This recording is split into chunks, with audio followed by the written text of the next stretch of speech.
Welcome to TV 999 news. Nadiburu ఎర్రగుంట్లలో మృతుడు సంబటూరు వీరాంజనేయులు 46 సంవత్సరాలు. వీరయ్య కుమారుడు ఇంటి ముందు కట్టెలు కొట్టుతుండగా ముగ్గురు తెలియని వ్యక్తులు వీధిలోకి రాగా స్థానికులు సురేష్ వారిని ప్రశ్నించగా వారు హిందీలో గొడవ పెట్టుకున్నారు. మృతుడు కూడా వారిని అడ్డుకోవడంతో ఒకరు కత్తితో పొట్టలో పొడవడంతో తీవ్ర రక్తస్రావం జరిగింది. అరుపులు విని సురేష్, శేఖర్ మరియు ఇతరులు అక్కడికి చేరగా నిందితులు రాళ్లు, కర్రలు విసురుతూ పారిపోయారు. గాయపడిన వ్యక్తిని ప్రొద్దుటూరు ప్రభుత్వ ఆసుపత్రికి, తరువాత కడప రిమ్స్ హాస్పిటల్కి తరలించారు.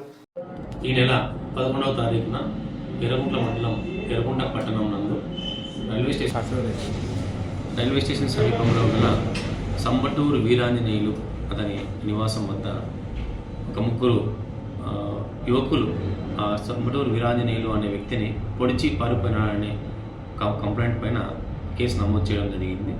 తదుపరి సదరు సంబటూరు వీరాంజనేయులు చికిత్స పొందుతూ ఆ పొడిచిన గాయం నుంచి తేరుకోలేక చనిపోయినట్లు కంప్లైంట్ రావడంతో హర్ట్ కేసుని కాస్త మర్డర్ కేసుగా ఆల్టర్ చేసి దర్యాప్తు కొనసాగించడం జరిగింది. తదుపరి దర్యాప్తులో భాగంగా ఇతను ఎక్కడైతే జరిగిన ప్రదేశం నుంచి ఎస్ఐ గారు, నాగమురళి అండ్ ఎస్ టీమ్ ఒక 3 బృందాలుగా ఏర్పడి సీసీటీవీ వెరిఫై చేయడం, గౌరవ ఎస్డిపిఓ జమలవాడ గారి ఆదేశాల మేరకు వారి యొక్క డైరెక్షన్లో సీసీటీవీ వెరిఫై చేయడం, అలాగే అక్కడ నుంచి టెక్నికల్గా CC360 యాప్ కానీ, అలాగే నాట్రీడ్ కానీ ఇలాంటి యాప్స్ యొక్క టెక్నాలజీ వాడుకొని ఒక ముగ్గురు యువకుల్ని గుర్తించడం జరిగింది.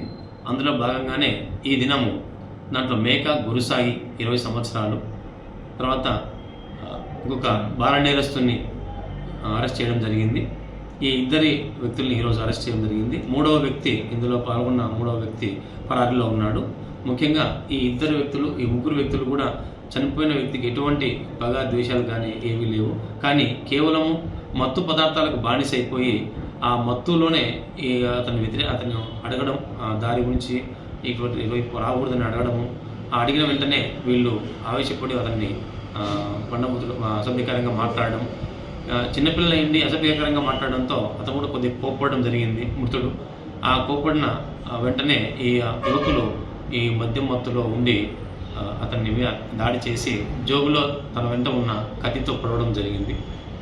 సో పేరెంట్స్ అందరికీ మరొకసారి మేము చెప్పేది ఏమంటే, యువకులు తమ పిల్లలు, ఈ ముగ్గురు యువకులు కూడా అంతా 18, 19, 20 సంవత్సరాల పిల్లలే.